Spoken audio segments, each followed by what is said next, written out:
Hello, everyone, and welcome to the Doctors of Running podcast, where we, a group of doctors of physical therapy, discuss the art and the science of the stuff we're putting on our feet.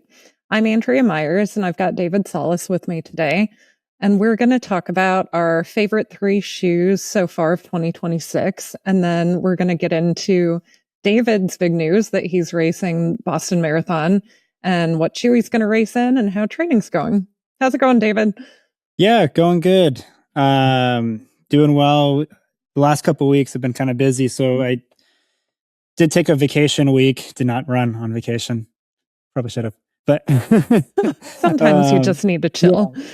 Yeah, so we went to Hawaii. We were in Oahu for a week, and then came back over here. But I didn't give myself any space in between coming back and going back to work. So this last week, I've just been kind of in a lull. Yes. It's hard. Double time change too. It went from like 2 to 3 in like a 24-hour span because of the daylight savings. So yeah, a little discombobulated. This weekend I'm recalibrating, and then we'll get right back on the horse tomorrow. I'm feeling like I'm back now. So yeah, you've got plenty of time. Like what, 5 weeks? Oh, for Boston? Yeah, Boston's in like a month. Yeah, it's April 20th, 21st, something like that. Yeah. No, it's that Monday. Problem. Yeah. Yeah. It's on a Monday. This. Yeah. I got it. Yep. Yeah. Yeah. It's like the only marathon on a Monday that I know of. Like, yeah, I think so. Yeah. I'm excited to experience it though. I know I had some friends that went to college out in the Boston area, and it's like Marathon Monday is like such a thing. Oh yeah. So like I've never been, so it'll be my first time, but we'll talk about that later. Yeah. Awesome. So today's episode, as are all of our episodes right now, sponsored by Rabbit, and David and I are both rocking the Easy T long sleeve here. Really comfortable, thin material, great for running and for recording podcasts. So great for just lounging around too. Oh, definitely. Yeah. Just that soft material, and yeah. Exactly. Yeah. And it's not like super tight like a racing top. So you can, just chill in it and be comfortable. So let's talk about what shoes we've got in for testing right now. So what are you getting miles on right now? Yeah, so just got back, like I said, and this last week's been a little off, so I'm a little behind on my testing, but got a lot of trail shoes on the docket, so I'm just going to rush through those really quick. One exciting one is the Adidas Agravich Speed 2. I'm a little nervous about this narrow midfoot. We'll see. That's pretty narrow. Feels really good on step in. It feels like honestly, it feels like a Takumi Sen, but for the trails. Yeah. Which could be good. We'll see. We got that one. We've got the Innovate Trail Fly Zero version 2. Standing in it, I think I'm going to like it more for walking and hiking, but it feels sturdy, and the upper is built pretty well. This one's an interesting one. This is the North Face Alta Mesa 500, and I believe it's version 2. Look on the tongue there. Oop, it's not in there. I'm pretty sure it's version 2. And then super wide base, very stable. It's got a pretty nice foam underfoot too. And then it doesn't look like it when you're just kind of looking at it from the side there, but the forefoot rocker is very noticeable. It's really stiff, and it's like a late stage rocker. So I noticed that almost immediately standing and walking around in it. These ones I still haven't run in. Like I got to get these miles in. So I will. Don't worry. But we have no doubt. Yeah. And then we have the Salomon Aeroglide 4 gravel. So this one, I think a lot of people will like it. I just don't know if it's going to be for me just on the step in. On the road version, I had a little bit of, I wouldn't say an issue, just it wasn't the most comfortable for me. On the lateral side here, there's a lot of sole flaring on that forefoot, and then it feels like it's just undercut just a little bit. Like it almost feels like it wedges in the underside of my fifth met. And I have that same sensation in the gravel version. So I think it's just the way the shoe fits for both versions. They also have a really cool lacing system on this. It's not the traditional speed lacing you'll see on the other models. It's like a booty construction where it's webbed with the tongue. You can see that. So you have it's like a 2 to 3 part lacing system. So this is like stuck in the inner part there. And then that is stuck to this. So it doesn't decouple at all. And then you would just lace it up or down from there to loosen up the top, but the bottom kind of stays put. Which I got that shoe too, David. And I feel the same thing around my fifth met head. I've been breaking it in, walking Peanut in it. But yeah, it's super comfortable just for short walks, but I'm not sure I'll be able to get a ton of miles with that raised lateral edge feling. Yeah, and I feel like it would be comfortable if that wasn't there, right? Yeah, like it the feels midsole like it's a feels good really shoe nice. otherwise. Yeah. And then the other one here it is. Got way too many shoes on my left here. So I'm excited about this one. So this is the Salomon Ultra S Lab Ultra Glide 2. Nice. And the Salomon S Lab Ultra Glide 4, the regular, not the S Lab, sorry, the regular Salomon Ultra Glide 4. I really liked it. And I wrote that review earlier this year. It's up there with like On Cloud Ultra Pro for me. Like, so this is kind of the more super shoey trail equivalent to the regular Ultra Glide. So this is the S Lab Ultra Glide 2. As this is on the side. Similar booty construction. It's a little bit lighter up top, more performancy. The other one's a little bit more plush. I actually have it here on my side. This one feels a little bit more plush. This is the Ultra Glide 4, a little bit more traditional upper and just a little bit more meshy all around. This one's a little bit more geared towards performance, and it has an updated midsole too with Optifoam Plus. For the other one, it's just so I'm excited to try it, and we'll see if I like it more than the regular Ultra Glide. But that's what I got in for testing. What about you? I just got the On Cloud Boom Volt, which I'm super excited to test. I remember Matt had requested this, and when he requested, I was like, oh yeah, I definitely want to get miles on that. So it came. I haven't run in it yet, but it's interesting in their racing shoe lineup. Let me pull up the specs here, because it's not the lightest shoe, but it's one of their less expensive shoes. So it's a $200 shoe. It's 7.5 ounces, 213 grams for a men's 9, 41 mils in the heel, 37 in the forefoot for a 4 mil offset. So kind of similar to the Cloudboom Strike, which is a shoe I liked a lot. It's got dual layer Helion HF. So it's kind of a sandwiching a full length carbon fiber speed board. You can see that there are these little Cloud Tech elements on the medial and lateral side, but it's mostly a filled in midsole. So it's definitely not like a super light shoe. And with the pricing, I wonder if they're kind of positioning it as like, an endorphin speed type shoe, which is actually a really interesting offering from On, because we don't really see that type, like a discount on anything. It's less than the Cloudboom Max, which is supposed to be their marathon racer for like 4 and 5 hour marathoners. Although I love that shoe for recovery runs. So it'll be really interesting to see how it runs. This could be like the value shoe of the year. What's that? What's your recovery run pace, roughly? Oh, like 9. What's a 9-minute pace for a marathon? Exactly. Yeah, I'm well aware of that. Yeah. So I'm excited to get miles on this one. The other shoe that I'm still testing, and I'm going to talk about it more because it's actually one of my favorites of 2026, is the Puma Deviate Nitro Elite 4. This is the first Deviate Nitro Elite that has actually been comfortable enough for me to run in. The fit is much more comfortable. So I've got a couple of runs on it and I'm really loving it. So I'll talk more about it in a little bit, but super excited for that one. And then the other shoe I've got that I didn't bring upstairs that I'll start getting miles on is the Saucony Ride 19. That I've walked around in it some to break it in. It is softer than any version of the Ride that I've tried. So it's definitely different. Have you put miles on that yet? Walking and standing as well. So that one and the Puma Deviate Nitro Elite 4 both just showed up. This list was so long, I didn't want to add to more. So many shoes, yeah. Yeah, I'm like, I leave for 1 week and this happens. But hopefully someone was bringing your mail in.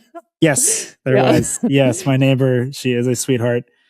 And we were like, it's so funny too, because like they keep tabs, kind of on the area. And I was like, if you see any boxes, don't worry, I got you. Okay, cool. Yeah. Excellent. She didn't know what she was signing up for, though. Yeah. So, yeah. Shout out my neighbor. For anonymity purposes, I won't say her name. But nice. All right. So it's hard to believe that it's like mid-March already. And it feels like we have gotten so many shoes to test in the beginning part of this year. Would you say that like it feels like more than usual?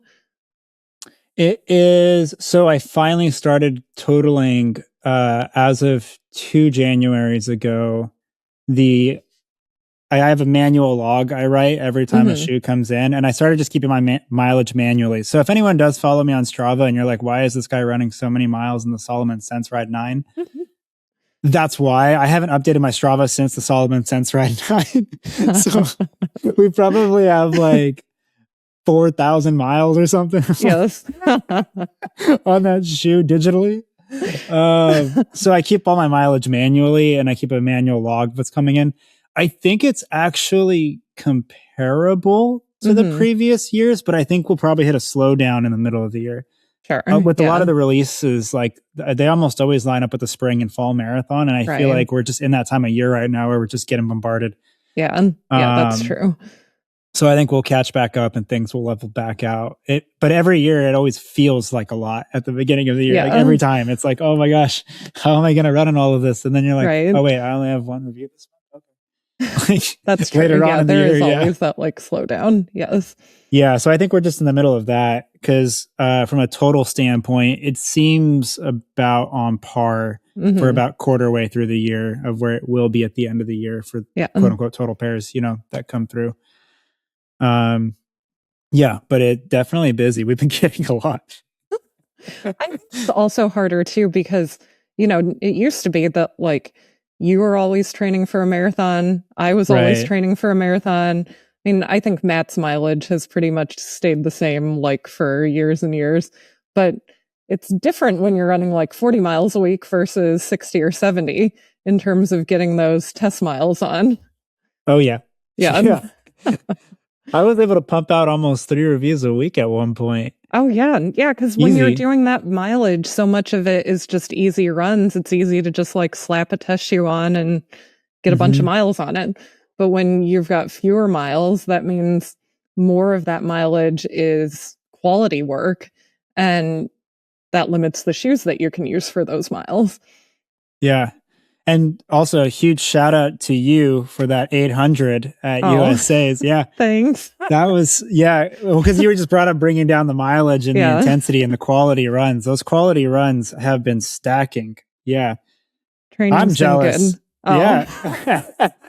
Andrew's hitting some fast splits on that track. I'm like, I don't know if I can keep up right now. Lucky there's an indoor track close by. And they let USATF members use it. Oh, good. Yeah. That definitely helped with our horrible winter this year. Oh, yeah. Y'all got hit. Yeah. Is it better now? Yes. All of the snow is melted. It's going to be 60 and we're going to get 3 inches of rain tomorrow, which is just fine. Yeah. And hopefully winter is in the rearview mirror, unlike Nathan, who is getting like 3 feet of snow right now. Oh. Yeah. Sorry, Nathan. Dang. Yeah. Hunker down. Wisconsin's rough. I don't think he's there, though. I think he's on vacation. So at least he's missing, like, the worst part of it. I got lucky. So Hawaii is getting slammed right now with like a really massive storm. I missed it by like literally, I think we left the day before it started. Yeah, that's good. You got out of there. Yeah, it's bad. Yeah, all the videos I've seen look atrocious. All right, so let's get on to our favorite shoe so far of 2026. So what's your, should we go straight top? To number 1? Should we do number 1 or should we go Let's go bottom to top. Okay, all right. So what's your third one? Yeah, so it wouldn't be a video with me if I didn't have an honorable mention. So that's true.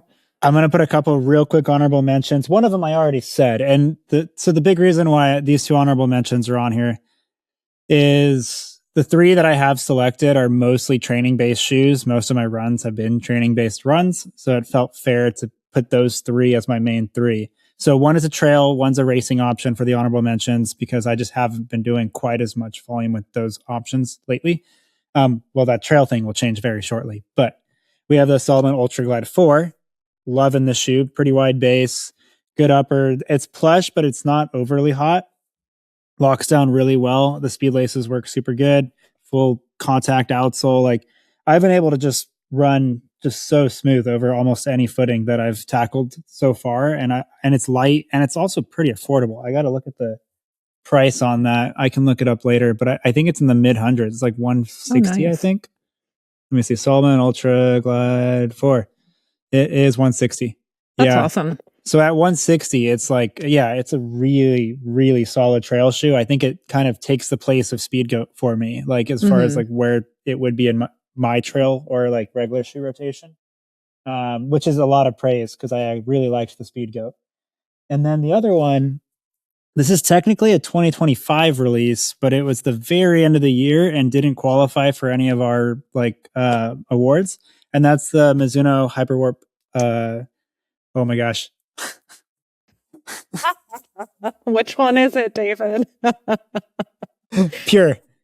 There we go. Hyperwarp Pure. I was like, I used to have it down, and I was like, Elite's the one that has a little bit more stack, and then Pro is the one that has the TPE one. Yeah, Pure. You want to know how I tell the difference? The Pure does not have an insole, so it's white on the inside. Yep, and then the Elite, you can just see the carbon plate on one side, on and the Pro, you can see the carbon plate on both sides. Yep. Mm-hmm. Yeah, I had that down. I just hit a blank there because I almost said Elite, and I was like, I know it's not the Elite. But it's a really nice shoe. It's incredibly lightweight. I mean, we're talking like as light as many track spikes. This is like 4 and change ounces in men's size 9. Light. Super light. It's not super high up either. It's like right in that mid 30s. It's like 36 or 35 in the heel. Aggressive forefoot, but not so aggressive that you can't like fall into rhythm. The heel could probably be around it a touch more, but with how light it is, I feel like you tend to shift a little bit more anterior anyways. But it's a light, responsive foam, and it's also not unstable. Like that was some of the issues I had with the Asics Metaspeed Ray, where it was like, I just don't know if I could take this a marathon. This, I could probably take it, but half for sure, you know? But you could just see if on the viewers, like how much wider the base is underfoot. And it's not bad. Like it's actually a pretty good platform to stand on and lever from. So it was a surprising shoe that I didn't think I would like quite that much. So we'll see if the Deviate Nitro Elite 4, tops it, because that just came in. So that could top it. I know a lot of people really like that shoe. Should I go into my 3, or do you have honorable mentions? I have an honorable mention. Okay, cool. And also, David, I forgot that we didn't include the Hyperwarp shoes in our 2025 awards. And that totally changes my answers here. So I'm just going to say that I also like the Pure, and I'm going to downgrade. Well, now I have 2 honorable mentions. Let's put it that way. Okay. So, all right. My first honorable mention. See, David, I record a podcast with you, and suddenly I get extra honorable mention shoes. Yes, I don't know. I don't know. And you probably stay on task better than any of us. And like somehow I'm just a bad influence. That's what this is. Yeah. So my first honorable mention then is the Ultra Experience Flow 3. So I feel bad when I have written most of my Ultra reviews the past couple of years because I really just haven't gotten along with any of them. I feel like most of their shoes, they narrowed the toe box, they made the volume lower, they made the midsole foam really firm. Like I like firm midsoles, but not as firm as they've been making their Ultra Ego midsole, like in the Torin and the Escalante recently, and the Escalante Racer. But this shoe, I actually really like. It's great for easy miles. I really can't pick up the pace in it. This is one of their rare shoes that is a 4mm drop. The specs are 8.3 ounces or 235 grams for men's 9. It's 32 in the heel, 28 in the forefoot. And it has a newer midsole from Ultra called Ego P35, which is a compression molded OBC compound. Ultra said that in version 3, they made that compound a little bit softer. I didn't test version 2, but I would definitely agree that this midsole feels, moderately soft. I don't really like super soft shoes, so for me, it's a nice balance, but it's just a nice shoe to go out and do easy miles in. You get to see it does have like a decent forefoot rocker, but on foot, it doesn't really feel like there's much of a rocker. Like it actually feels kind of sluggish in the forefoot, which would keep me from running faster in it. But if you're just going out for easy miles, I find this really comfortable. It's also been really comfortable for wearing to work, like on my feet all day. And I've got a couple other patients who have really been enjoying it for like standing and walking too. So shout out to Ultra. You finally returned to the fit that I like. And I really like the midsole compound. So this review is coming soon. And then it has sorry. Trail counterpart would be the Wild. Yeah. Mm-hmm. Also in for testing, riding later today. I will have this done. Yeah, I just totally forgot with the myriad of shoes down here. But yeah, sorry. I'm envisioning David just sitting at his desk, but surrounded by shoes. Like you can't actually leave. That's pretty accurate. Yeah. Mm-hmm. Yeah. It's a little fortress here. Yeah.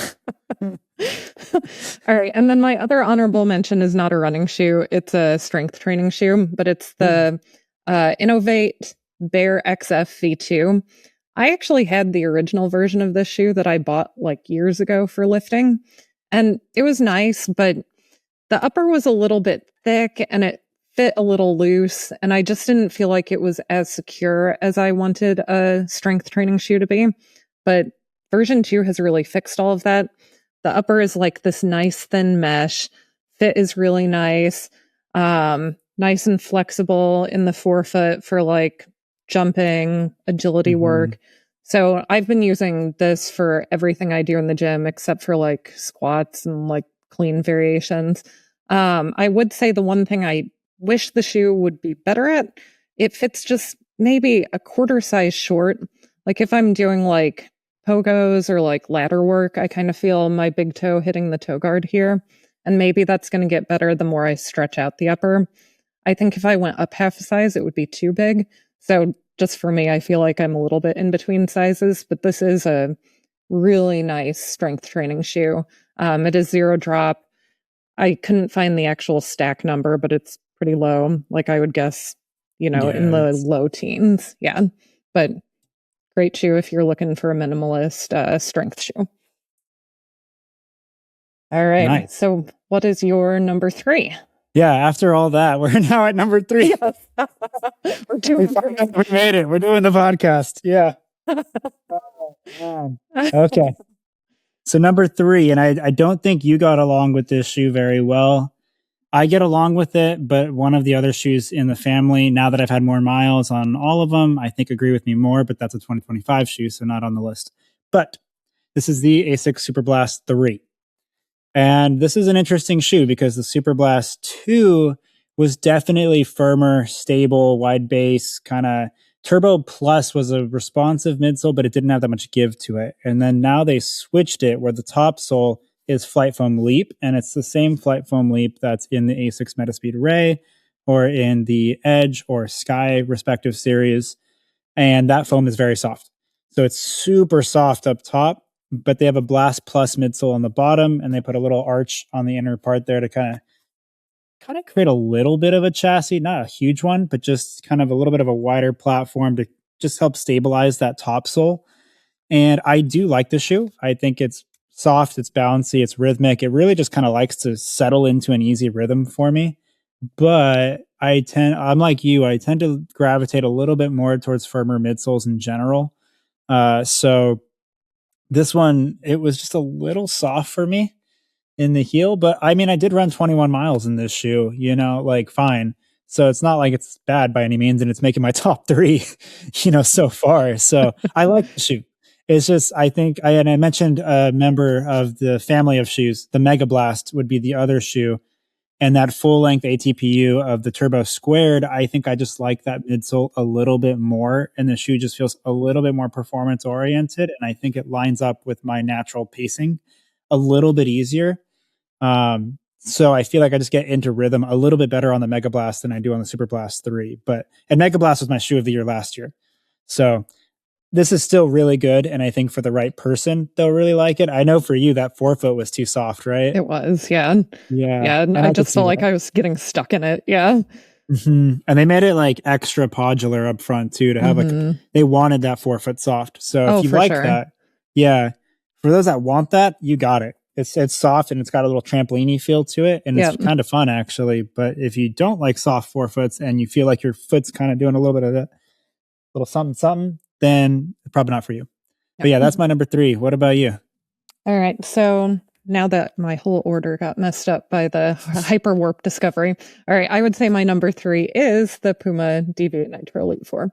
So it's a super lightweight. Let me pull up the specs. I think 6 ounces, 170 grams for men's 9, 38 in the heel, 30 in the 4-foot for an 8 mil drop. It reminds me a lot of the New Balance SC Elite 3 in terms of how the midsole feels. It's pretty firm, but it's very snappy. I put so many miles on the SC Elite 3. Like, I think I got 300 or 350 on it before the midsole died.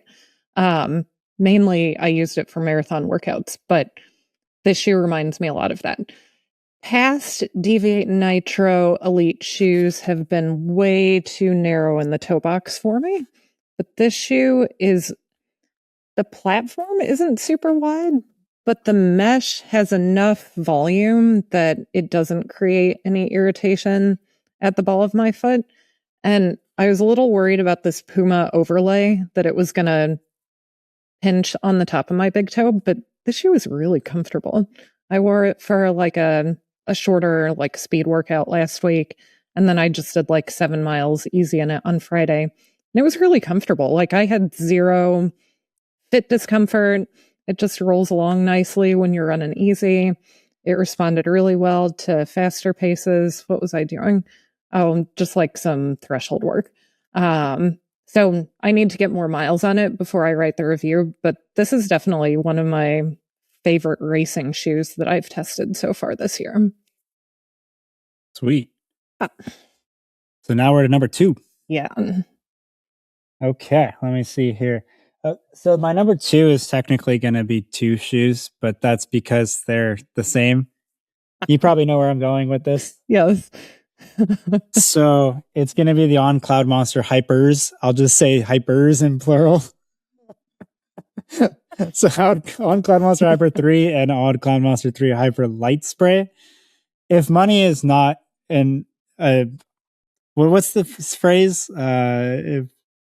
Oh my gosh, money's not an issue. But anyways, if it didn't exist at all, I'd probably go light spray. It brings the weight down so light. Like, it's insane that you can have something in the 7 ounces at the stack height and have it be what it is and be as structurally like stable as it is for how like responsive and cushioned it is as well. It's kind of nuts. But we'll just kind of, for both of them in general. So the top layer is Helion HF. It's their super foam that you see in the racing shoes. It feels a little bit firmer to me than the Cloudboom Strike. But it is, it's more compliant than the CloudTech. CloudTech's really firm. And that's the bottom sole that you see that's yellow. And if I'm holding them up, they kind of encapsulate that Helion HF, where the bed of the Helion HF is inside of it, and it forms this like literal chassis wall. Like, this is definitely a chassis versus like what I was saying, the Super Blast 3 is kind of one. This like hugs the whole thing on like an outer rim of it. And it really creates for a pretty stable platform given the stack height. I mean, being at like 45, this doesn't feel unstable. And it's really low. I mean, it's really lightweight and it's nimble. And well, the light spray is nimble. I would say the regular one isn't nimble, but they're both really good at settling into rhythm and excellent long run shoes, daily training shoes. It kind of fulfills that stable neutral category. And in our private chat, like, Klein is already at like 70 something miles in the light spray. He's liking it. So we both tend to like those kind of more stable neutral types of offerings. And I've been really enjoying them both respectively. I think like if you don't plan on going fast and you just want to cruise, like the regular Hyper 3 is totally fine. It's not like it's super heavy. It's like in the low 9 ounces. So like for the stack height, again, not bad, especially for a training shoe. But if you want to like turn over and go a little quicker, platform should be about the same here, but it's just 2 ounces lighter with the light spray upper. And now you kind of have a training companion and a trainer for long runs. So I'm liking them, good outsole traction, good stability. It's a balanced rocker. Big fan of the new On Cloud Monster Hypers. No, I think both you and Matt have found that the light spray version feels more medially stable, though. Is that right? It's hard to say because it's kind of like the Pure versus the Elite in the Hyper Warp, where the inside of the light spray, the sock liner is not removable to my knowledge. I mean, it's in there really good. I don't know if I can take it out or not, but I'd have to like really get under the webbing there. Whereas this is a more traditional sock liner, and I think your foot's closer to the actual platform, like the stack of it, I think. And I think that's what we're probably feeling. Yeah. I don't know if I would say it's more medially stable. I think it might just be you feel the platform a little more to me.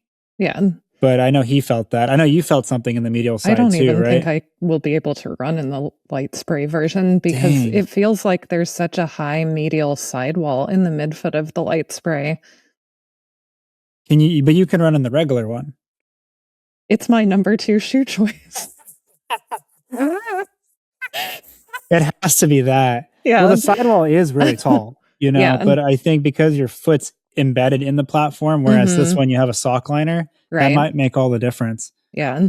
Well, what and the if upper I take the sock liner out of this and we jam it into there? Exactly.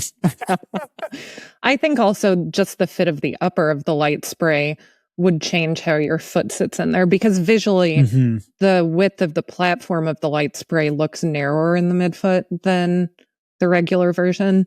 So any elevation there is going to feel more prominent. This is true. Yeah. Well, yeah, so, it's your number 2. Yeah, let's get into it.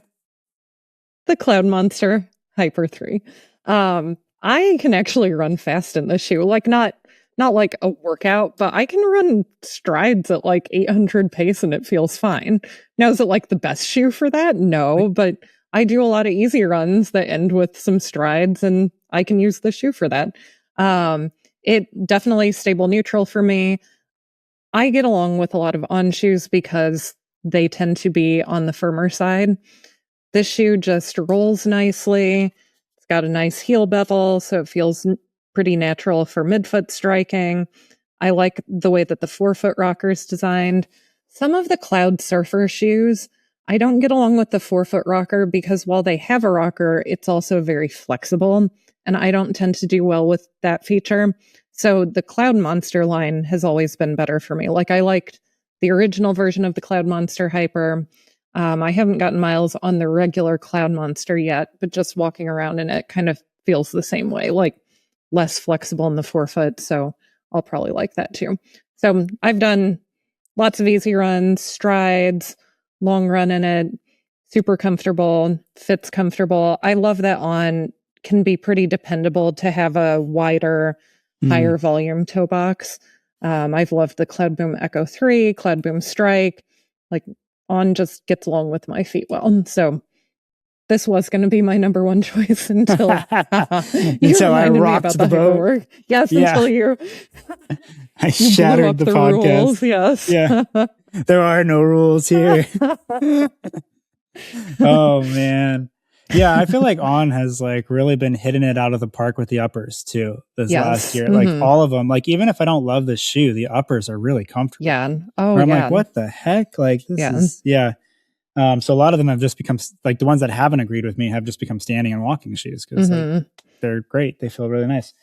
So number 1, this is the big one. I was going back and forth between the Hypers and this one, but I think from a price point and from a functionality and a usage standpoint, like I just lean this way. I know this is definitely not your number 1, so this would be good. But this is the Saucony Endorphin Azura so far.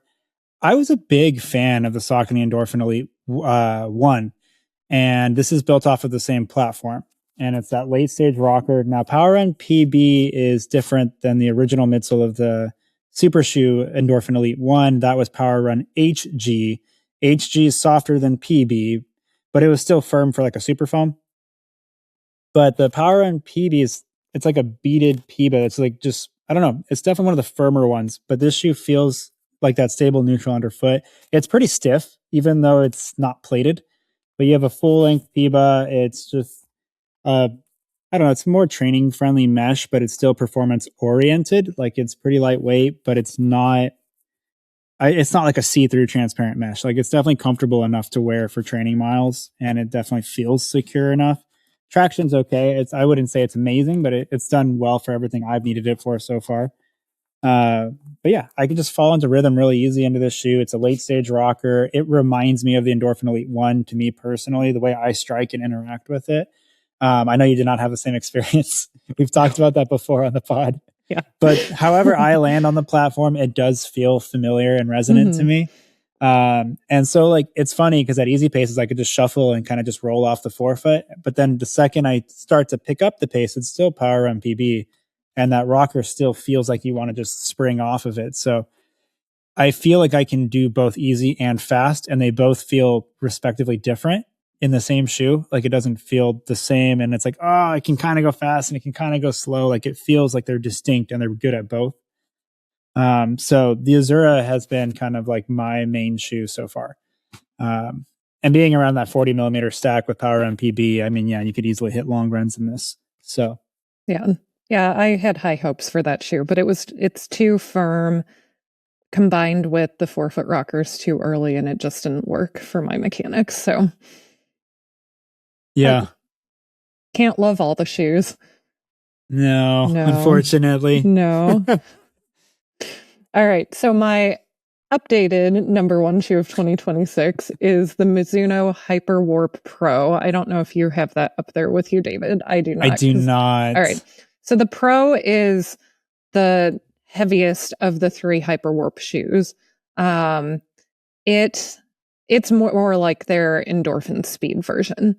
My training has been basically every week I do like an 8 to 10 mile long run, which is kind of wild that that's my long run now. And usually it's around marathon pace, although as racing season progresses, it goes back to easy pace. And basically anytime I didn't have a shoe to test, I did it in the Hyperwarp Pro. It works so well with my mechanics. The forefoot is medially biased, which is why Matt absolutely hated it and why I absolutely love it. And it's got enough underfoot protection that like if I'm tired, it's still protecting me from the road, but it doesn't feel like it's like so much shoe that I can't feel the ground. So I probably have at least 100 miles on that shoe now. Outsole's still in great shape. I expect I'll probably get, well over 250, 300 in it, considering actually it reminds me a lot of what I used the Mizuno Wave Rebellion Flash 2 for. Yes. And that shoe, I'm still on my original pair, and I think I'm at like 350 miles in that shoe. And I've still got a brand new backup pair, and it's like, well, eventually I'll start using this one if I ever have time to put miles on it. But the Hyperwarp Pro definitely kind of replaced Wave Rebellion Flash 2 for me, because Flash 3 didn't work as well for me. So thank you for reminding me that Hyperwarp shoes are 2026 shoes technically. And yeah, that's absolutely my favorite shoe so far. Yeah, and that one specifically is supposed to be reminiscent of like what the oh my gosh, I almost said Hyperwarp. Oh no, Wave Rebellion Pro Low is supposed to be like the similar adjacent, like kind of the next step of that. For those that didn't like the super aggressive heel of the Wave Rebellion 3. Yeah. So that makes sense because you've also liked the Wave Rebellion shoes too over the years. Yeah. It was, the episode I recorded with Mizuno in the fall about like how they shifted from the Rebellion line to the Hyperwarp line and how they decided to kind of abandon that extreme heel geometry for something a little more normal was really interesting. And I'm just happy that the change has worked out well for me because I've really liked all three of the Hyperwarp shoes. The Elite, I didn't dislike it. It's just, my least favorite of the three. Feels like it just kind of has a narrow pace band for me. Like it was great for it likes to go fast. Yeah. Well, no, it was like I could use it for like threshold to marathon pace, and that was about it. Like I actually didn't like it for like anything faster than threshold. I liked pure for that. Yeah. Oh wait, no wait. What am I? I'm saying pure. My bad. Yeah. My bad. Yeah. Elite is like their marathon. Yes. Yeah. Yeah. Mm-hmm. Yeah. Sorry about that. Yeah, I'm getting all of them. It's funny how it works, right? Like when you're reviewing it, you're doing the videos, you've got it all down right so tightly. And then fast forward a few months and it's like, which one's which? I know. Yeah, Well, no, and the also, Pure, yeah, it goes really fast. The Elite doesn't go quite as fast. Yeah. right. It's hard when the shoe names are all so similar. It would be very helpful if these shoe companies would make the names a little more distinct so we could keep track of them better. But of course, they're not thinking of us when they name them. Yeah. And originally, I actually liked the Elite more than the Pure initially. And I was like, oh, it has more versatility. I can go a little bit longer in it. And then after I got more efforts in them, I was like, actually, I can kind of just slow down in the Pure and it's fine. And I can also go faster. So I think I just like the Pure more. Yeah, So it does everything. Yeah. And it's lighter. Yes. Yeah. So that's cool. Yeah. I'm glad that the Hyperwarp got a shout out there. Yeah. The Pro, I like it for long runs and steady efforts, kind of like what you're describing. It just wasn't enough to like break into like speedy stuff for me. Right. And I like other things for that category too, just personally. So it just didn't quite make the cut there for me, but it was a good shoe and I do like it for long runs and things. Yeah. All right. So I can't wait to hear all about like your training for Boston, and you just sent in our like DOR group chat. David sent us pictures of like all of the cool clothing and shoes he's gotten for this, trip. So first of all, what shoe are you going to race in? Yeah, I still got to ask for confirmation on things. We're still in the early process of like what we're kind of expected to run in. I thought it was going to be the Hyper Boost Edge, but then in that pack they sent me, oh, I should have grabbed it. They're sweet. They're not here with me. The Boston colorway for the Adios Pro 4. Oh yeah. It's like one of the cleanest colorways. Yeah. Yeah. That's got to be one of the cleanest colorways. Like I'm being completely objective here. Like I know I'm going on this trip, but like that is one of the coolest colorways I think I've ever seen on a shoe. Like it's just like the way the blue and the yellow gradient is into the white. Like it's a clean white shoe, but it has these two accents that just look really clean. And then the outsole is also the light blue with the yellow where the continental part is. Oh, nice. It's like the attention to detail on that upper is so cool. Stylistically speaking, it's an Adios Pro 4. It's nothing different from the other Adios Pro 4s that have been out. But otherwise, it looks cool, which counts. Yeah. So with them sending that, I think I might actually just run in that because that's going to match the kit. Even though in theory the event is going for the Hyper Boost Edge, and that's what I have over here. And I actually like the Hyper Boost Edge. There was a deal breaker on this shoe for me. I've been able to work around it. So it's using a new midsole that they're calling Hyper Boost Pro. It's like a derivative of Light Strike Pro, so it's different from Boost. And the midsole is actually really freaking nice. Like I don't know how to describe it. It's like it's soft, but it's not super compliant. Like you can feel that it just absorbs the shock when you land into it, but it doesn't have that much give to it. It's light and then it's really springy. So it feels like what you would want out of a training companion to a super foam. And in that way, it's really nice. The forefoot from the midfoot forward, I really love the way the toe spring is on this shoe. Full light traction. It's the same outsole that they used, type of compound in the Adios Pro, where it's like that really light but grippy rubber outsole. And it's just kind of like this ridged design across the whole thing. And when it's like this, it almost feels scratchy on the floor, like not in a bad way. It just feels like with how soft the foam is and even though the grooves aren't super deep, it really sinks into the ground and the traction's actually really good. Yeah, that's great. Yeah. And I've really liked it. I thought I was going to run in this, but I'm not. The deal breaker for me though, and we talked about this in the reviews, is this heel collar. It goes up pretty high and it's really rigid. And the way the upper's set up, it's really snug through the midfoot here. It's a really like, the gusseted tongue is really in there. Oh, yeah. So it holds your foot in there. The way I've been able to get around this is like the way I traditionally lace up my laces. It's just a little bit tight and it pulls these in and then it rubs on the outer part of my ankles, which is not good. Right. So, but I found that the snug fit up front is actually snug enough. I can just kind of like loosely tie it up front and be fine. Oh, and in that way, I haven't had irritation. I still notice them a tiny bit, but not enough to where it irritates me.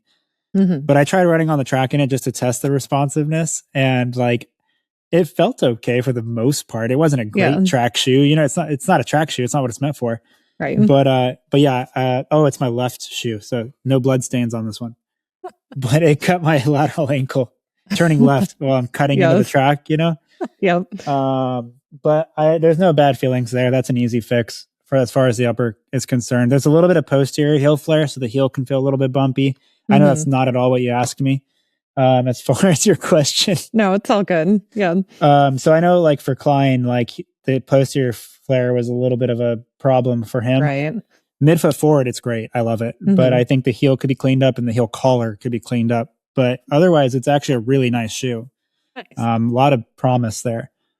So I thought I was running in that, but I think I'm probably going to run in the Adios Pro 4 Boston colorway if they let me. I'm assuming that's what they were in the bag for, because it matches everything else that they gave us. Yeah. Got this cool unicorn hat as part of the package. Look at that. I'm going to rock that quite a bit. It matches your rabbit top. It does. Perfectly, it does. Yeah. I just didn't want to, I wanted to be respectful for Rabbit with the sponsorship and everything. So I didn't want to wear any other companies alongside it. But yeah, I'll be running with the 3-stripe team for Boston. And the idea was that like this was geared around the training side of things. And that's actually the thing that interests me the most about this event, because so much of these events are about like, let's go fast. It's this new racing shoe, like push performance. And then now here they have this new training shoe that they're releasing that they're excited about, and they want people to get it on their feet. I know some people were wearing it at the LA Marathon as well. That just happened. And it's an event more geared around the training and the lead up to it and the recovery after it. You know, and I was like, well, that's actually kind of cool, because we were talking about the last year, Nate and I on a different podcast, kind of where I see things going into this next year for myself. And like for about as long as I can remember it, like running has always been, how fast can I go? How well can I compete? Where can I place? Can I make it to the next round? Can I like, you know, like that type of stuff. And I really have not taken a step back in a very, very long time now. I mean, I started running hard, like competitively, 2008-ish probably. And I took about 1.5 to 2 years off completely in grad school, my first couple of years. And then I got back into it, but then I got back into it again, you know, and it was like sub 15 5K, right? Like 108 half, 225 marathon, like going and just like getting right back into it. And then I feel like I kind of burnt myself out, honestly. And I kind of needed that break. And this last year, I've really haven't pushed anything performance wise. I mean, we saw that in Tokyo when I ran like, I think a 16:20. And that like took, that was the hardest 16:20 I've ever run in my life. I'm so out of shape. Or like, yes, that's very slow, David. I acknowledge that's not a lot of people are working to run that time. But when you're used to, that was a painful race. I was like, I'll just go out with the front pack and see how this goes. I split like 450 through the mile, and I was like, oh, I'm working kind of hard right now. We'll see how this goes. Didn't go so well. That's a painful way to run a 5K for sure. Yeah. Instead of negative splitting, I'm going slower. You did a backwards progression run. Yeah. So, I mean, I'm not in competitive shape right now for a marathon. I'm confident I can run the marathon. I ran 21 miles last month in the Super Blast when I got it. So, it's not my first rodeo running long. I can run long. I trust myself running long, but it's more about the process of just getting some easy runs, enjoying the experience, and also just experiencing the culture that is Boston. And truth be told, this is my first major. You know, and it's shocking to a lot of people when I say that, but when you start getting to a certain threshold of competition, you want to be able to compete.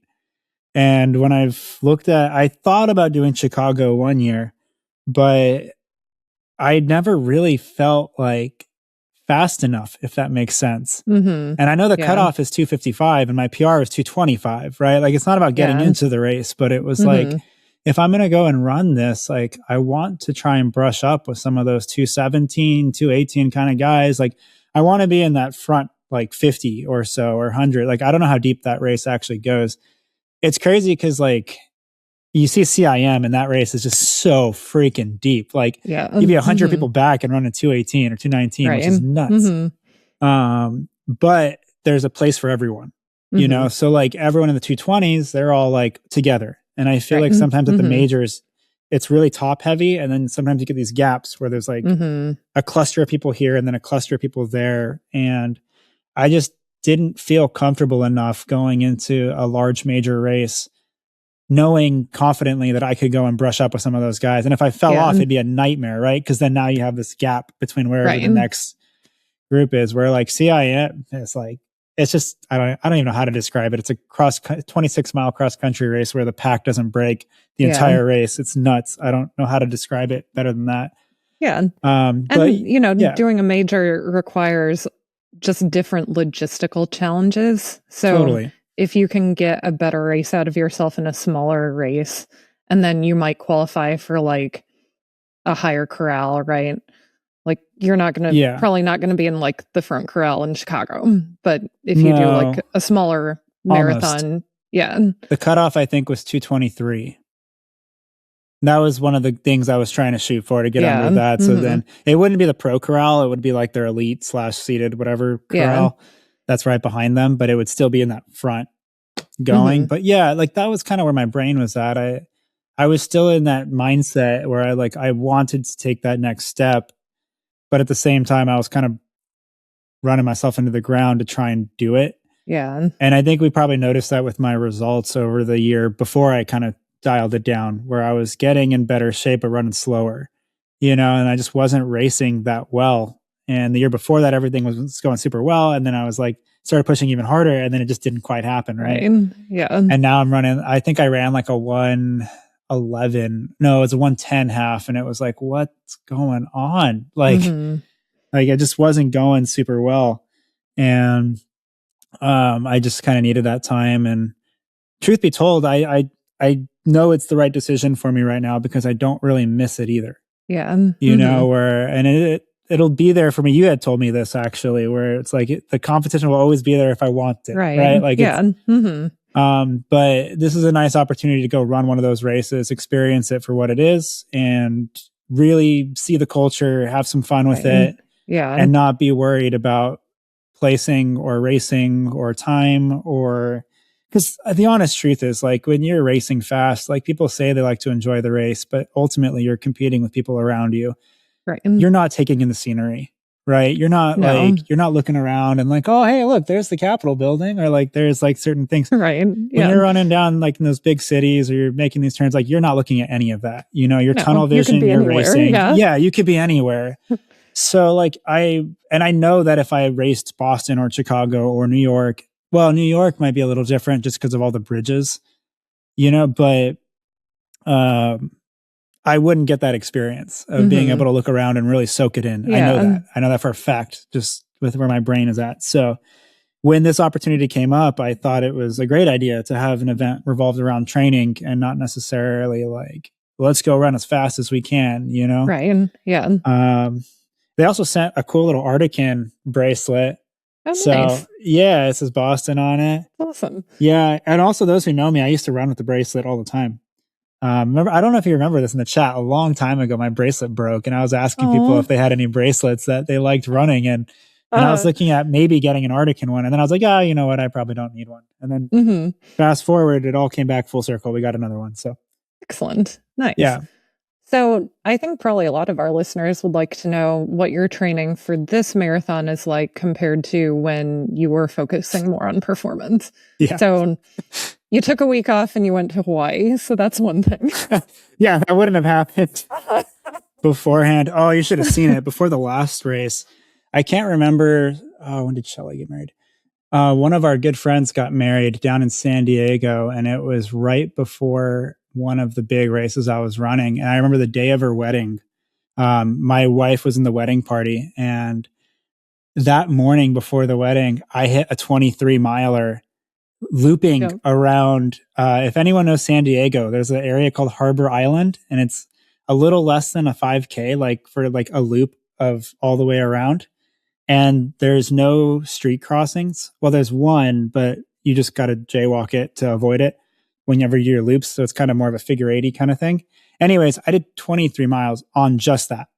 And I was running like low to mid 5-minute pace the entire, like just hammering. And then I went to the hotel room, got ready, went to the wedding, did the whole thing. Like it was kind of nice to just go on a trip and not worry about that, honestly. Yeah. But yeah, it's very, very different. So when I was in the performance side of things, granted, this is going to sound like a lot of mileage for people that aren't seasoned to it. I was actually on the lower end of mileage, even for marathon training, but I was probably running around 70-mile weeks most of the time with a few 80-mile weeks in there as we got closer. Mostly in singles, almost all in singles. And usually it would be like our weeks at the time started on Sundays. So Sunday long run, that's where a good chunk of the mileage would happen. Monday would either be off or 4 to 6 miles, super easy. Tuesdays were workout days. It used to be Wednesdays, but we moved it to Tuesdays because ROTC was on the track on Wednesdays. When you're running on a university, things happen. Yes. So, but yeah, so Tuesday would be a workout on the track usually. That could be anything from 400, 800s, Ks, mile repeats, ladders, whatever. More speed oriented stuff though, as far as marathons concerned. Wednesday and Thursday. Wednesday, it's kind of a longer, easy day. Thursday, a little bit shorter. Friday would be a road workout of some kind, usually long tempo run, or sometimes we do hill repeats followed by like a 5K tempo or something. Saturday, easy day. Sunday, repeat. And there's obviously some fluctuation in there. Sometimes Sunday might be an easy long run. Sometimes it might be more marathon specific, which would change what we're doing on Tuesday, right? Like, but that was kind of the rough way that I did it, and that totals somewhere to 70 to 80, give or take. And that's what I did for a long time, and while working a full-time job and doing this, and the other stuff. Yeah. And I just like I started hitting a wall, and I was like, oh my gosh, like I don't know if I can push any harder. Right. So I had to dial it down. So I dialed it down. Now, I mean, it's more just kind of just making sure I can run 26. Yeah. I'm confident I'll be able to run 26, but right now I'm going to get back into it. I'm probably going to do every other day, somewhere between 8 and 10 miles a piece, with the weekend being probably a 15 miler. Kind of just trying to get some like semi-quality, easy, voluminous days. I don't have the time to fully build a consistent adaptation type of workload. Nor have I really been running in that style anyways. I'm not running 7 days a week anymore, or 6 to 7 days. I'm probably running closer to 4 days. So with that in mind, if I'm running, 8 to 10, that's going to be, I mean, I don't know, what does that come out to? About 40-ish mile weeks, 32 to 40 mile weeks. And then with a long run in there, so add 5, maybe 45 mile weeks. It's really just getting used to being comfortable with the long run, really. The other days are kind of filling in space to just kind of have some easy aerobic adaptations without hurting myself, and then going long. Yeah. And just being comfortable going long. And yeah, that's kind of what I'm doing. And just honestly, and it's really hard too, because now I'm not in super great shape from a pacing standpoint. So my body doesn't shy away from it though. So like if I go for a run, like my body might want to go run somewhere between 6:45 and 7:15 per mile, depending on the day. And I got to slow myself down because I'm not in that shape to just go and do that for long periods of time. I say that, but then I don't know, the 21 miler was at like 7:10 or something. I don't know. But I trust that I'll be able to do it for 26 and have some fun doing it. And that's really the main idea. Yeah. So I'm taking it slow and just mostly running easy. I still go to the track a little bit every once in a while just for some strides or like a 400 or an up-tempo mile. Very modest paces as far as performance goes, really just to kind of get a stimulus for my aerobic system. Yeah. I'm really just kind of embracing a little bit of like, this is going to sound bad, but like kind of like the hobby jogger mentality, like just going out there, having some fun as a hobby. Right. And just getting better at running farther and doing that. So who knows, maybe the trail ultras will be a calling eventually. I don't know. I got people asking me every single year when I'm going to do one, trying to drag me out to them. I can maybe see you it's definitely coming. getting into those. Yeah. Yeah, Klein too. He's always on me. Like, Oh, for sure. yeah, he's like, when's it gonna happen? I'm like, dude, I don't know. We just had 9 trails this last weekend here. That's a gnarly one. It goes in our front country and it hits like the 9 trails across our front country, and our mountain's pretty steep. And it goes from like 0, sea level, right? Because we're in Santa Barbara, and the base of the mountain's not super high. I mean, it can't be any more than like several hundred, like maybe 500 or 600 feet above sea level, and it goes up to a little over 4,000 in like less than. Wow. It's not that much time from like there used to be a race called Pier to Peak, where it literally started by the pier. And it finished at the top of the mountain, and it was a half marathon. Oh, I've heard of that race. Yeah. Yeah. That's so wild. It's like, it's a pretty steep mountain, and that race is a lot of up and down, traversing up and down, like across the range and then coming back. It's like 35 miles. Yeah, that's a tough one. One of my buddies just ran it. Oh, man. So definitely not that. That is not going to be my first trail ultra if I do one. Right. But we'll see. One of these days, maybe it'll happen. I think so. For you, not me. Yeah. Definitely not, I know I kind of just took that and ran with it. Did you have any other questions? Great. Yeah. I don't know. So your training's changed a lot. Have you learned anything from like taking a step back, and like most of your runs are easy? Like, you discovered new places where you live, or just discovered different types of runs that you like doing? I'm not running far enough to discover new places, Andrea. Except that 23 miler. Yeah. Or the 21. Yeah. I've run so many miles on that road, though. Yeah. I know it like the back of my hand. But I never did the full loop. So day, I was just curious to see what the full loop was. And I did cut off a tiny bit. So the full loop probably would be 22. Because it was 21.6 or something. And I did cut off a couple areas to intentionally shorten it. But yeah, I think learning to enjoy the process. And if you're not enjoying it and you're not getting something out of it, then you kind of have to ask yourself why you're doing it.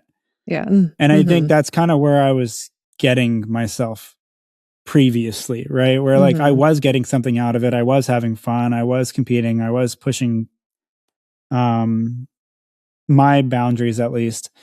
And I feel like I started getting to a point where stylistically in my racing, I just don't think I wasn't as aggressive. I just don't know if I cared as much anymore. Like there was a certain level, I could just feel certain things slipping.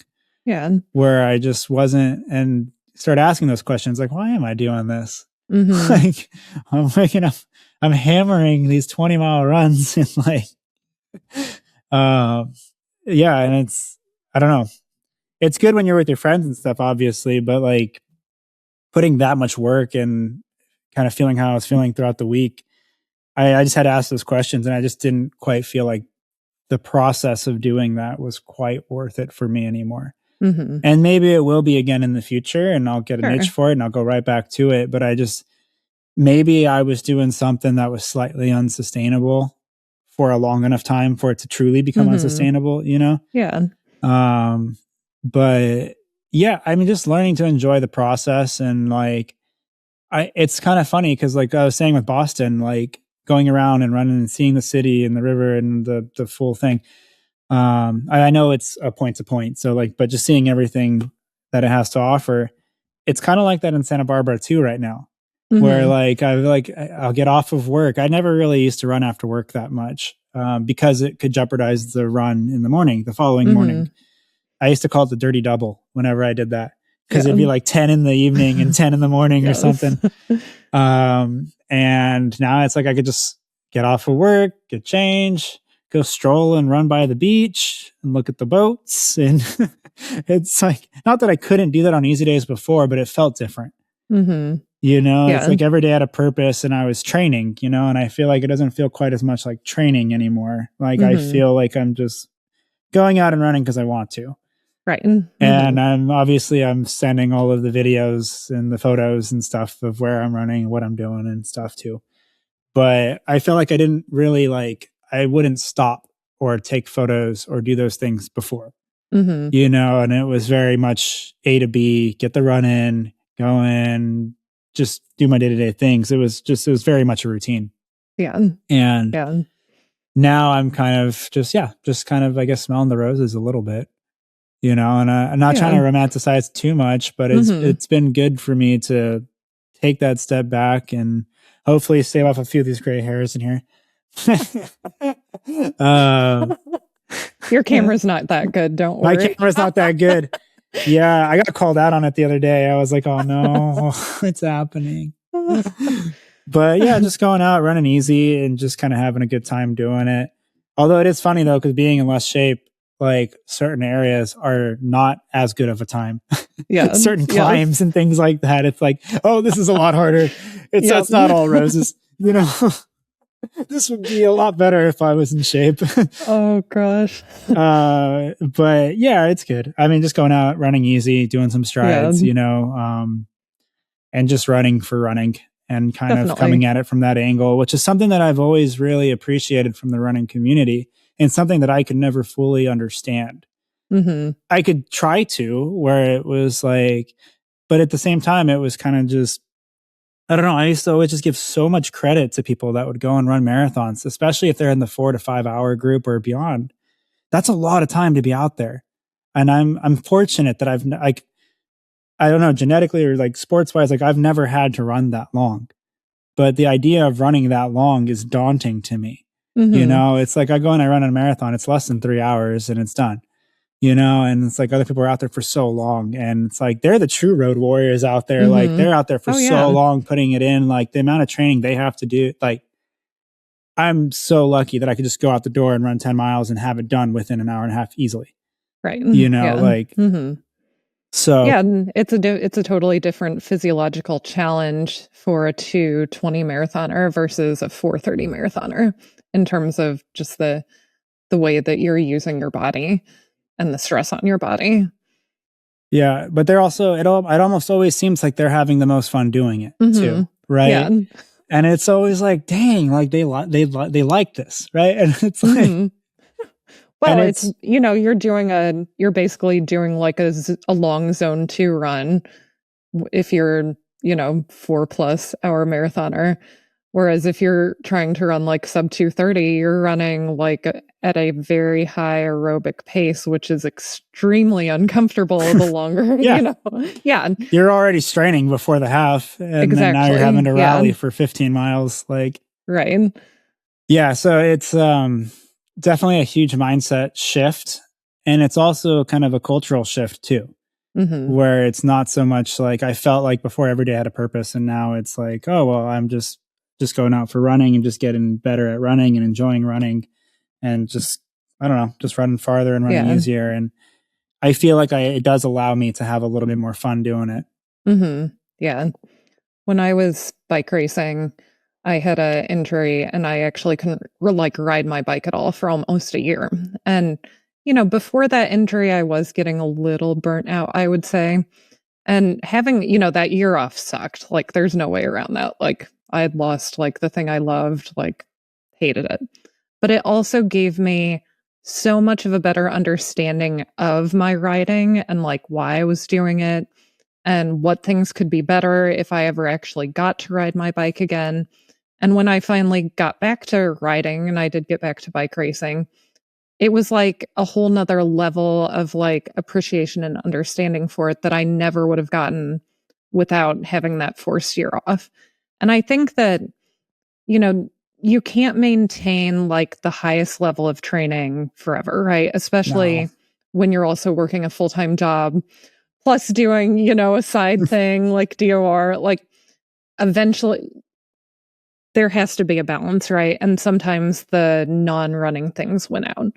But that time where you step back is a huge time of learning and growth. And when/if you decide you're going to get back into racing again, you're just going to be so much smarter and have a much better and deeper appreciation for it that you have many years to run, to race again, right? And what you're Yeah. doing now is probably the best thing you can do for your body and your mind in terms of how you approach racing in the future. Yeah. And we'll see. That day probably will come eventually where I get Yeah. that itch again. And it's like, Mhm. you know what? Yeah, let's go fast. Yeah. Because it is still fun to run fast sometimes, right? Like, Mhm. when is it not fun? You start turning over, Right. you feel light, those legs are under you. I mean, I'm sure you feel it in track season right now. Definitely. Oh, yeah. Like, that's a pretty cool feeling. Yeah. And I've that's one gotta that's hard to match. Yeah, and I've gotta say, like, for me, doing masters track is so different than, like, when I was bike racing, because I was a professional racer, and, like, Right. the pressure at that level was different. Like, you weren't just racing for yourself or because like, you loved it, like, you were racing because someone was paying you to, and you were doing this particular race because your team told you to. Like, with masters racing, running, it feels like I can really enjoy the process more, and, like, the Mhm. result, like, I care about the result a lot, but I also don't I'm not as tied to it the way I was with bike racing, Right. because the result isn't really gonna change my life either way, you know? Like, I was thrilled I got second at Masters Nationals, but I was also disappointed I didn't win. Right. But then I thought, well, if you had won, what would that have changed? Like, literally nothing. Like, no one's going to think differently about me, like, if I get first or second in the Masters 40 to 44 age group, and I had so much fun in preparation for it. I met so many cool people at the race, like, it's more of like the totality of the experience now versus when I was bike racing, it was all about the racing. And like, Right.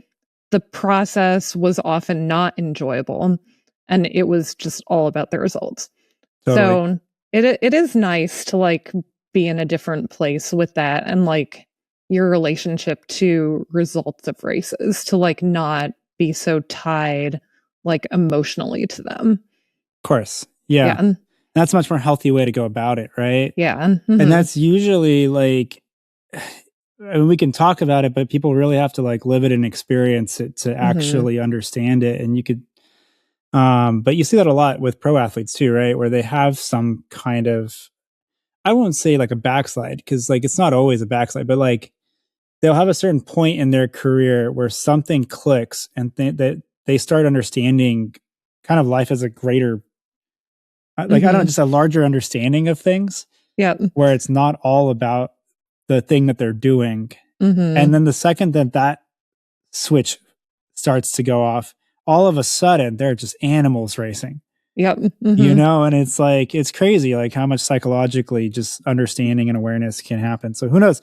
Maybe I'll be growing super fast in 5 years. I don't know, but None of us would we'll be see. surprised. So, well, it'll be fun to follow your race in Boston. I was like, gosh, should I go up and meet those guys? I Oh don't yeah, know you're if not I that can. far. Yeah. Well, Maybe you're, I'll how far are see. you? Yeah. It's like a 3-hour drive. Okay. Yeah. Yeah. I mean, you're definitely welcome. Yeah. Come say hi. That'd be great. I'll be like your very amateur videographer while you've got like real ones from Adidas Oh, following you you're fine. around. Yeah. All good. Bach will be like, Andrea, none of this is any good. Now he'd be the opposite. He'd be like, content. Yeah. Yes. Film more, please. All right. Well, that's Yeah. what I love when we get to do our episodes together, David, because I feel like we just get to, have a different perspective on things. And like you and I, sometimes we agree on shoes, unlike Matt and I, where we tend to disagree. So it's always interesting, like hammering out the nuance as to like why we liked or just didn't like something. So thank you for joining me at an earlier hour today. Yes. And do you have a run to do, or you're done for I today? am on the fence. I might do a short run after we get off, or I might just go long in the morning. Nice. I also have the flexibility to do that now. Yeah. See, Isn't like that nice? that's Yeah. kind of Mhm. that's something that I've never had. which is crazy. Like Yeah. I've been running competitively, 2008 to now, what is that? 18 years? 18. 18, we'll call 16 years. I took a couple years off after college. But 16 years, of just like everything is scheduled, everything is done. Like, so now it's like, oh yeah, I can do that. Okay. So I've been enjoying that part, but nice. Yeah, I like recording together too. I feel like we always have good conversations. Yeah. And go back and forth. Awesome. All right. Well, thank you to our listeners. As always, if you've got any questions or comments for us, leave it below in the comment section or send us an email, doctorsofrunning@gmail.com.